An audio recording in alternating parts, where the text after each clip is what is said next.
Welcome to Birth to Boardroom. I'm Natalie, and today we're celebrating women who don't wait for permission, don't wait for rescue, and don't wait for someone else to save the day. Because this show is all about women who step into their power and lead with purpose. Before we begin, I want to introduce you to the incredible woman who is behind this movement, and her name is your host, Deb Kowalski. Deb has helped brands stand out, and now she's helping women do the same. As your host of Birth to Boardroom, she brings inspiring conversations with trailblazing women who turn passion into purpose. Deb has helped brands stand out, and now she's helping women to do the same.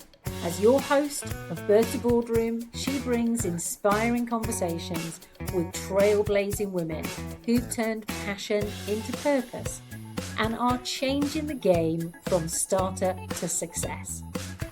Before we get going, I also want to introduce myself. I'm Natalie, a strategic leader who blends clarity, creativity, and courage. I've spent my career building high-performing teams, transforming experiences, and reinventing brands across global boardrooms, bringing energy and a signature Friday feeling flair. Deb, thank you for bringing me into this series. Over to you. Today's guest is someone who embodies the power of betting on yourself and building something meaningful from the inside out. Kristina Gent is the CEO and managing partner of a community-based organization in San Diego. Over the past 4 years, she's taken a vision rooted in connection and transformed it into a thriving, purpose-driven community. Her journey is one of intuition, courage, and going all in. I'm so honored to share her story with you today. Kristina, welcome to Birth to Boardroom. Hi, thank you so much for having me. We love having you here. It's wonderful. My neighbor. Yeah, yes. Great. I love it. So your topic today, Kristina, is going all in, trusting intuition, taking the leap, and building what matters. Let's dive into that. You've shared that becoming a business owner wasn't something you always envisioned for yourself. Tell us about your newly acquired business and what shifted internally that made you believe you could step into this role. Yeah, I think so much of what was able to shift internally had to also shift externally. I think naturally, just with age, I was in my 20s transitioning into my 30s. I think that's for most people a pretty big transition in life. I think a lot of internal discovery and just looking inward. And honestly, COVID had a really big part in all of this for me because it was during that time that I was working in bars and restaurants. And so I was almost we all were forced to change our environments at that time. And so that's when I spent a lot of time with myself and my own mind and really wanted to find something that I thought was fulfilling and meaningful. And so I started surrounding myself with different people. We moved out to San Diego, and I really just I wanted to put myself in an environment that challenged me more. I think I had reached my limits within the service industry, the hospitality industry, and so I decided not to continue down that path of least resistance. It would have been really easy for me to jump back into a bar or restaurant and go down that path. So I had to just make that choice to put myself somewhere new, which was scary, surely. And I think I had a lot of time to internally want something new. I wanted to make a change. And I think that's where a lot of this starts, is figuring out what I truly want. And then that's going to lead down whatever path I want to go down.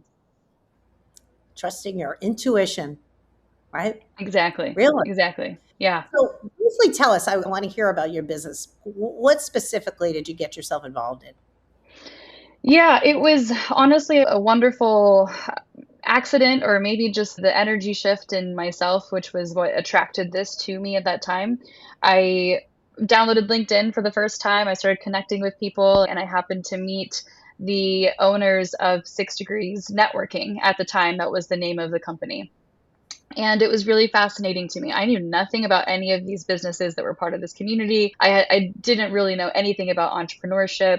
What I have known for so many years and the skills that I was developing over time, both in theater with my degree and then in the service industry, the hospitality industry, people skills. That's what I was developing for so long. And so I could see where those skills could translate into this community.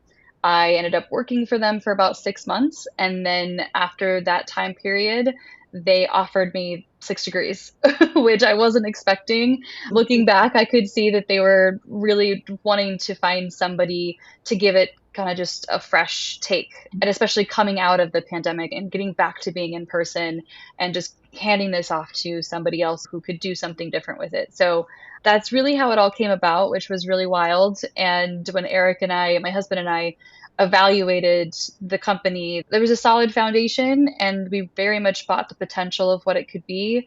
And we thought with our vision, we could really turn this into something special. Yeah. You're a risk taker. You just jumped Yeah. in and took that risk. It's awesome. Yeah, it's wild to kind of look back, and especially buying a company that is all to do with relationships in a city that we just moved to and knew absolutely nobody. I mean, didn't even really Yeah. recognize that as being a huge risk in that regard at the time, but when we looked back, it was like, oh, yeah, that was kind of bold. Yeah. But you know what, though? That leads me into the next question is trusting your intuition, which is exactly what you did. So intuition plays a big role in your story. How did you learn to trust that inner voice of yours, especially when fear or logic tried to override it? Yeah, I think going back to so the external environment playing a big role first and foremost of now I've really surrounded myself with people who are encouraging and give me a little bit more of that boost, but it starts off with slow and maybe smaller steps. I mean, I know it's 6 months is pretty fast as far as coming into something and buying a business and taking that leap. But I think all the lead up until then, even during COVID, and just ways that I was discovering who I am more internally.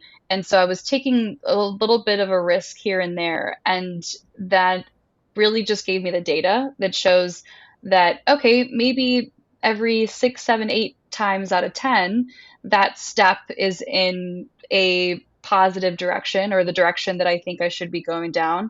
And of course, there's going to be missteps, there's going to be lessons along the way.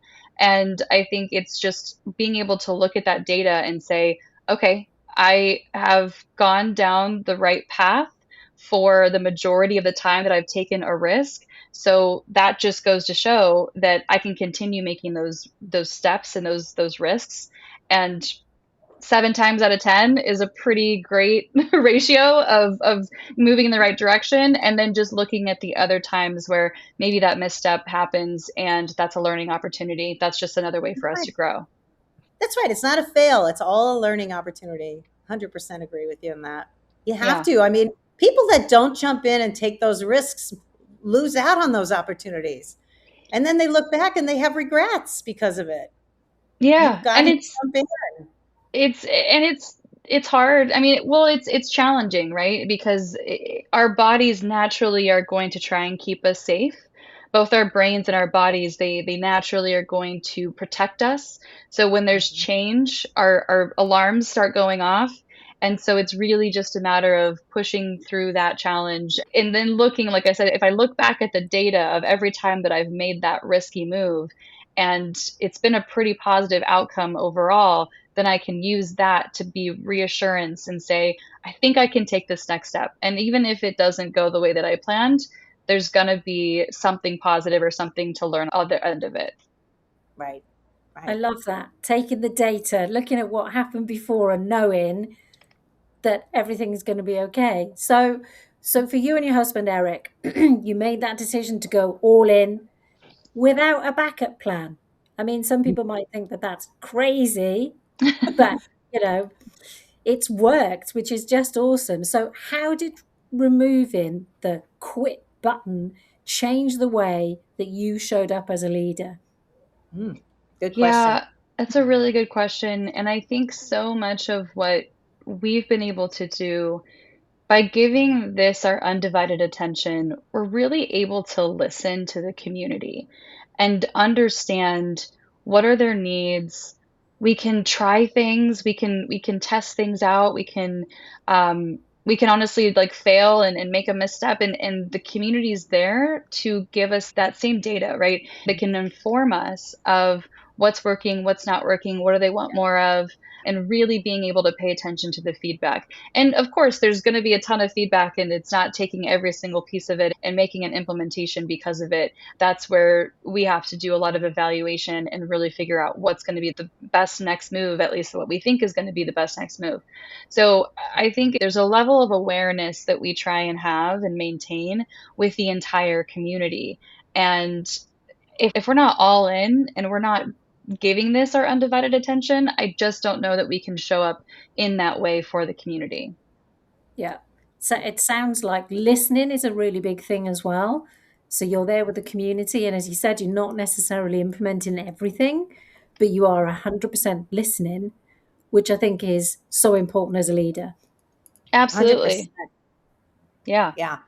And it's all in the networking. So I have to share this story because I think it's such a cool one. So Christina and I met on LinkedIn.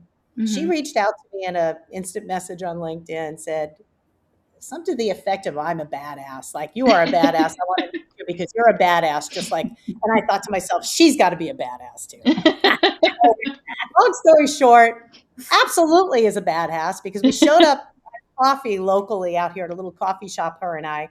And at the end of our conversation, I said, I'm not so much the badass. You are the badass too. Are you kidding me? The two of us. It was just a great way to network. So Christina, I applaud you for number one, reaching out like you did. You didn't know who I was. You reached out, and I see how successful your business, you're going to drive this business because you do have that networking natural ability to network with people.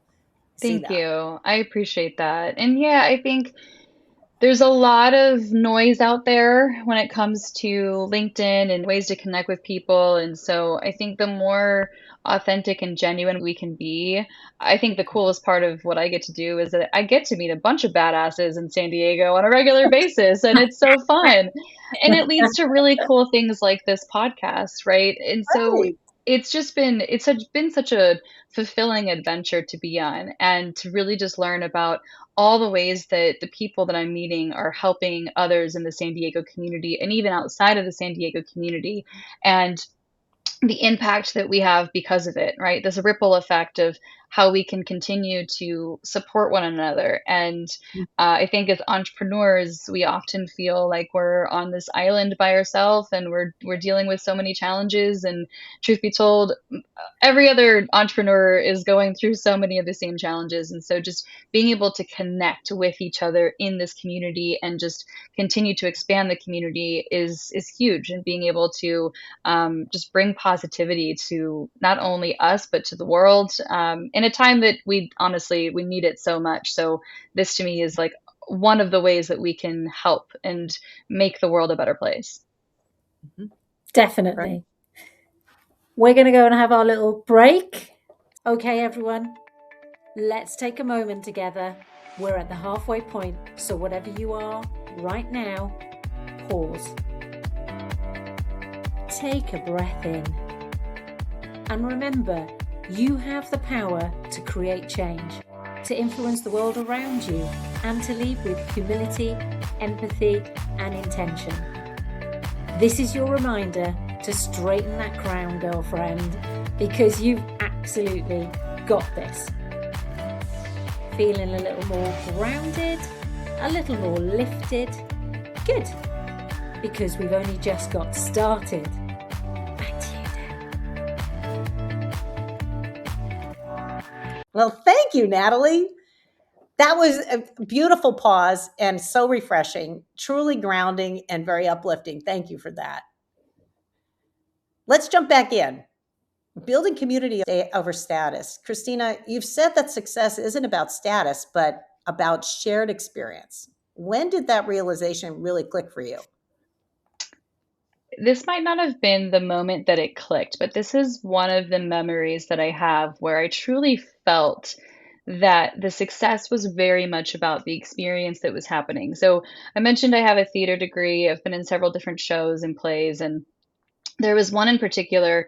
So in college, even within our theater department, there was this hierarchy, there was this popularity. I think that just happens naturally in school, in our companies, right? As much as we try and have a positive impact on the culture. There was one show in particular where within that cast, we had people who were on different levels of this hierarchy, per se, and so it wasn't felt in that room. That was a space where we all came together, and we weren't people who honestly hung out outside of this cast. And for the reasons of just the way that the director at the time was able to implement the way that we were going to operate in that space, it created this kind of flatness as far as any kind of, status game, right? I didn't feel this game of status in that space. And I was reflecting on this when I was thinking about this conversation and the questions. And so that was a memory that came up of like, wow, I think that's one of the first times I really felt that. I didn't know it, or maybe it didn't click at that time. So now in the environments that we are curating, whether that's an event of 100 people or 12 people, any type of group that we're hosting, is how can we make sure that the space and the just the environment itself is more of a flat space, and it doesn't feel like there is this game that's happening. I think just naturally in just biology, like status is something that exists and like just innately with us being human beings, and there is room for us to eliminate that more and come from just really trying to be curious about other people instead of this judgment piece of comparison and trying to elevate ourselves. And so that has shown up in so many of the spaces that we've created over the last 4 years. And so it just makes me want to do more of it because it feels incredible to not have to worry about status. So I think for us, so the word success itself, if we think about the definition of that, it's often associated with a status, a fame, money. So for us, can we change it to Sixcess? So I change it to Sixcess, so six degrees, success, where that's more of the success that's happening because of the relationships and the depth that we have with the relationships of those that we surround ourselves with. Fantastic. Wow. Gorgeous. You seem so wise. It's just Yes. beautiful. Oh, thank you. And it's true. It's so true. Yeah. You speak with such like depth and knowledge of years beyond your age, I'm sure. Yes. Oh, I appreciate that so Absolutely. much. I so agree with you, Natalie. So Really. true. So So if much of we, it, I sorry, was go just on. going to say, so much of it is it's a lot of leadership training, right? And so that's where I feel honestly really blessed too, is because I've had so much opportunity with this job and with this career to be immersing myself in leadership training, and then I'm also surrounded by incredible leaders. So I get to learn from people every day, such as you two, and that's where I'm Oh, collecting all this knowledge. I mean, truly, like it's just incredible to be able to be learning on a daily basis from incredible people. ah, Well, this is a community for women. So Yes. looking at the community that you've built, very much in that belonging rather than that competitive kind of environment. Why do you believe women thrive in environments like that? mm, I think when we can create a sense of safety, that's where we're going to be able to thrive the most. And I do think that competition is still important to have. I think the safety element, if that's in place, then the competition actually just becomes a place for more growth and more development, right? So the Winter Olympics are happening right now, and I guarantee that those Olympians, they actually want to be in a room with competition because that's where they're going to be able to get pushed to be even better and even stronger. And so there is places where the competition isn't a positive one and it's not a positive environment. So how can we make sure that we can create that safe space? Because I think it's actually really powerful to be in the room with someone who is in the same industry as myself and actually learn what makes each of us individually really powerful and what can I lean into to my individual selves. And then Mhm. I can also learn from what the other person is doing and how they're providing for their clients and the people in their lives. So to me, it's almost how can we look at the competition as an opportunity? And then Yeah. it's our job at 6 Degrees to make sure that our purpose and values are in place so that people Yeah. feel that safety. So we communicate with candor and kindness. We embrace our humanness. We challenge each other with love and respect. Those are just 3 of our 6 Degrees values that we have in place, and those tie really well into communication and really being able to make sure that we can keep that balance and be safe and feel vulnerable with each other. So I think there's a really good balance of both, but that safety has to come first. Yeah. I love that. Candor and kindness. Exactly. And it is a balance, Mhm. It because really is. sometimes being too kind is, being killed with kindness, and actually sometimes candor can be too much. Yep. So getting Gotta that right is yes, so critical. Oh, 100%. good. So let me ask you, Christina, was there ever a moment when things felt especially hard for you, when you questioned everything, yet you kept going? What helped you move through that season? Daily? I think Good answer. if we're being honest, I think as entrepreneurs, like it's challenging. It's really, really challenging. And I think part of what has kept me going is this internal piece that we're talking about, right? This intuition. And really, I think the more that I'm defining what it is that I truly want, and it's a really hard question that I think a lot of people struggle with. So being able to define that and then honestly, so much of the community and the impact that we've had and the stories, I'm blown away on a daily basis, right? So I have this daily pull of like, oh man, this is really challenging right now. And then I'll have a conversation like this one, or, one of our members will share one of their wins. And it's like, oh, no, that's why we're doing this, because this is having a really big impact. And there is no other option. Like, I want to continue to support this wonderful community. So it's all a learning. And I think even going back to this like space of supporting women and just supporting entrepreneurs is the more that we can be vulnerable, the more that we can show up and be ourselves, that's what's going to allow for us to work through those challenges together and keep us going and keep us getting through any of those tough days. Yeah. And yet those struggles are real. We all Oh, know, the yeah. 3 of us business owners, we know how real those struggles are. They're tough every day. You have to just keep 100%. going. But to have the community behind you and supporting you is, oh my goodness, it's everything. Makes Yeah. such a difference. And there's always someone who is in a worse position than you are, right?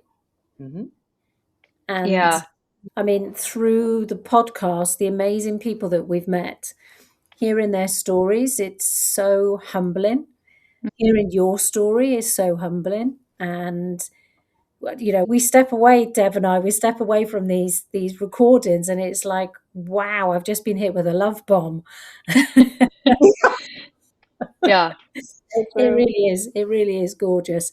And talking about love, before we wrap things up, we've talked about writing a love note to your younger self. This is a Mm. biggie. This is, crucial part of the show. So if you still feel like doing this would be awesome.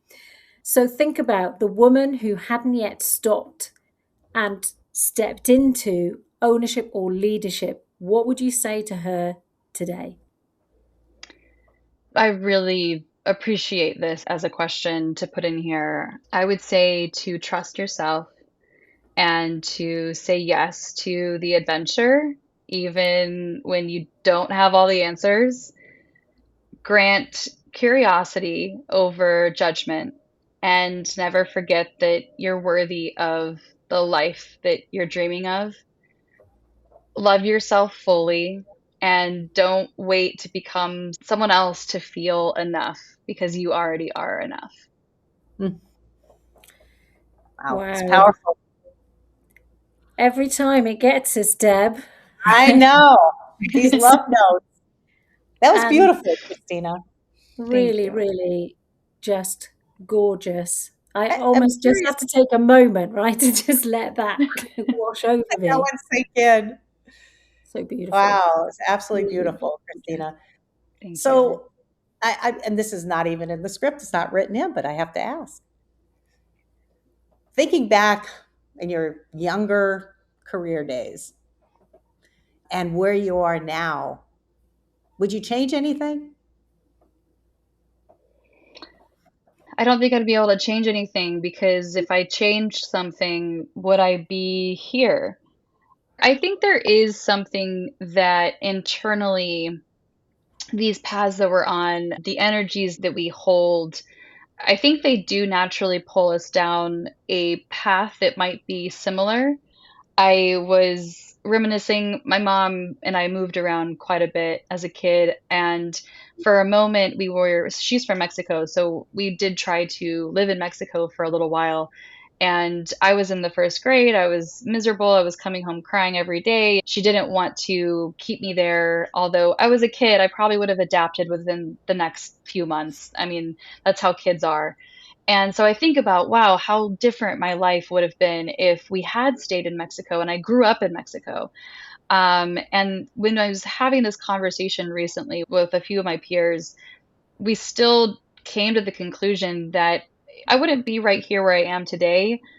And at the same time, I do think that I would have found a path that was somewhat similar. I think I would have found a path where I was really interested in the development that I'm experiencing now and the leadership that I'm experiencing now. It just would look really, really different. And at least like with my external environment, right, of being in Mexico and being in a different place, I think it's hard to really look back and say that there was something in particular that I would change. I think all of it really is what led me down to where I am right now. And I love where I'm at right now. So yeah, I'd say no, I'm not going to change it. That's fantastic. I love that. I Absolutely. totally believe that. I think the image that springs to mind is that where you have these geysers, where the water like shoots up, and imagine that, you kind of stopped one and then another one over there goes off, and then maybe you run over Yeah. and you try and stop that. But eventually you just can't, because as you said, your energy is heading you in a direction, and it may not have been exactly where you are today, but it would be similar.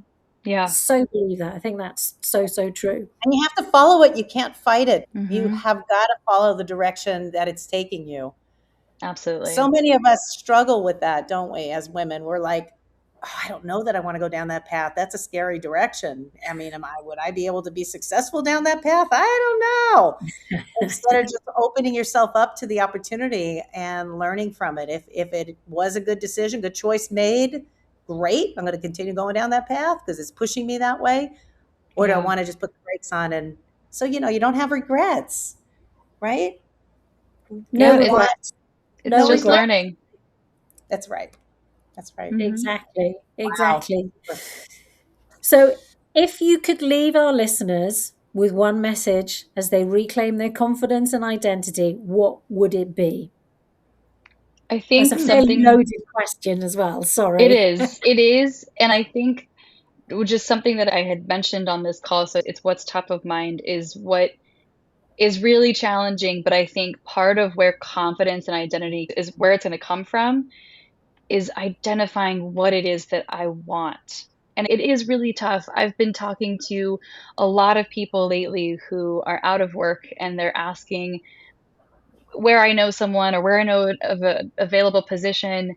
And I really try to push back a little bit and ask them, what is it that you want? If I were to ask, what's the dream job? What's the dream company? And go for that. And in more ways than one, right? For this particular example, it's not just filling out an application. It's no, I want to go and I want to talk to the people who work there. I want to talk to the people who are in leadership there and get to know them and provide value. And so that's just but it's all rooted in what is it that I want? Because the more that I define that, the more confident I'm going to feel in being able to move forward. Exactly. And you mentioned LinkedIn as a kind of way to connect with people. And it's also an awesome tool to stalk people to go, Yes. who do I want to be like? What businesses might I want to work for? Let me be excited by whatever somebody has done. And it's Yeah. just a window to so many people. I applaud you. So what is it that you want to do?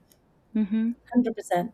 And then before we completely close, I'm also going to ask you about your song choice. So tell me what song resonates with you, and if you could play it, why would that be? So I love music. So getting down to one song is very tough for me. There was one that did immediately come to mind for the sake of this conversation. And it's a band that I would assume that there's not a lot of people who are going to know it, but the song itself is called Going to Mars, and it's by Judah and the Lion. And this is a band that means quite a bit to me and Eric personally. One of their other songs is our wedding song. But I want to read just a few lyrics from this song that I think are so relevant to this conversation. And it says, "Do what is right, fight for the truth, say something that means something to you, invest in the love, hope for the best, follow what's in the left side of your chest, be ready for highs, be ready for lows. A dream is a dream until you go through the mistakes, you'll find who you are. Don't reach for the moon, we're going to Mars." Yeah. It's just I feel like it's such a powerful, uplifting song, and even just the way that this song starts, it really talks about finding that internal confidence and quieting some of the negativity that I might have had growing up, and then just leaning into listening to that what's in the left side of my chest and really going for it. And I mean, we can shoot for the moon, but let's shoot for Mars, right? Let's just keep going. So I love the message behind it when it comes to this beautiful conversation. Absolutely adorable. I love that. Thank you for reading it. We were thinking that you might sing it. When you hear the song, go play it. And when you hear it, you'll be like, I don't think you would have wanted me to sing that. I have a feeling one of these episodes, though, Natalie, that one of our guests is going to belt out a song. 100%. I'm waiting. 100%. It's I'm coming. waiting for it. It's coming. You'll find that person. It's just not me. Christina. Christina, let me ask you something before we close the show. Tell us about the events you got going on right now and what the topics are, what you got going on here in San Diego.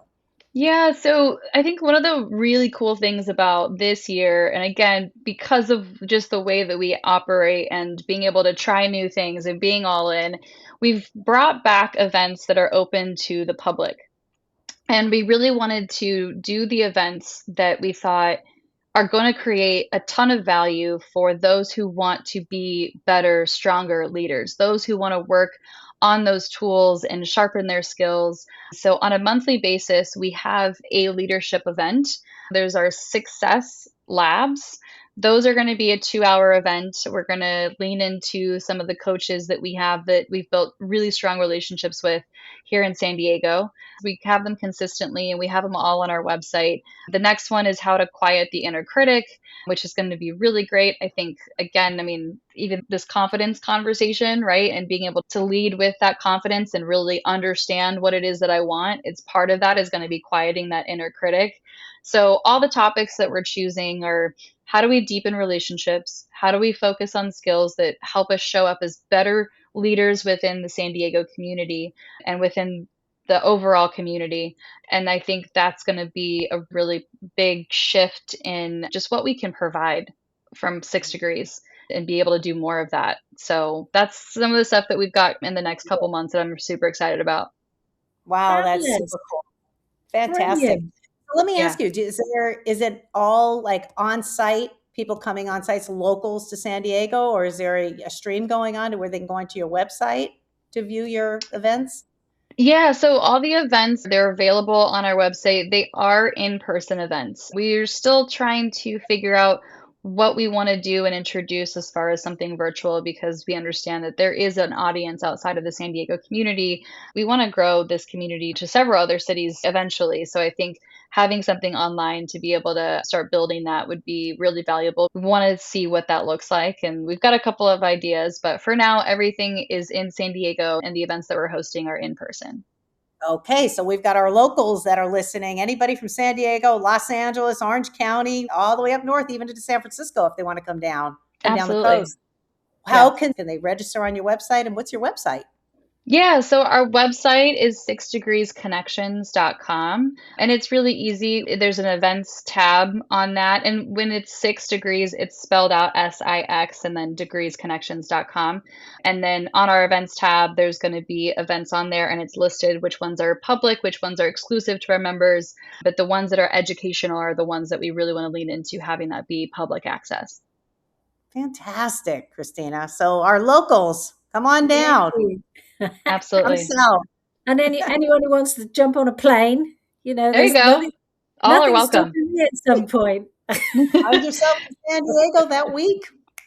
I mean, San Diego is a great place to vacation. So just turn your work trip into a vacation, write it all off, do the works. That's right. Can't beat it. Well, Kristina, thank you so much for sharing your story. Thank you. With such honesty and heart.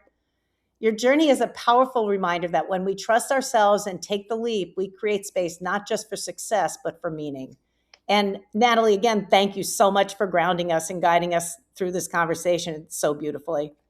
Absolutely. Thank you both. This was wonderful. An incredible conversation, a powerful reminder of what happens when women step into their voice, their influence, and their full potential. Every woman listening today carries that same strength within her. To our listeners, thank you for joining us for another episode of Birth to Boardroom. Keep rising, keep leading, and keep showing the world what's possible when women back themselves. And before you go, share this episode and invite others into our global community of empowered women. Don't forget to visit www.birthtoboardroom.com and join the movement.